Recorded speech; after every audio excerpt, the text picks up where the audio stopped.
Scotty, unang napipansin ko, paika-ika. Is there any injury? Good, all good. All good. Speaking offensively, nag-peak na yung rhythm mo offensively. So how does it feel na 15 plus points and a win? Glory to God sa panalong to.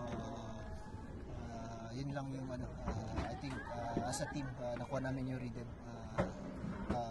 No comment sa individuals as long as we get the W. Speaking not just at individual accolades and stuff like that, nagawa niyong mapigilan si Chris McCall, even 44 plus points. What can you say about the defense shown by Ginebra overall?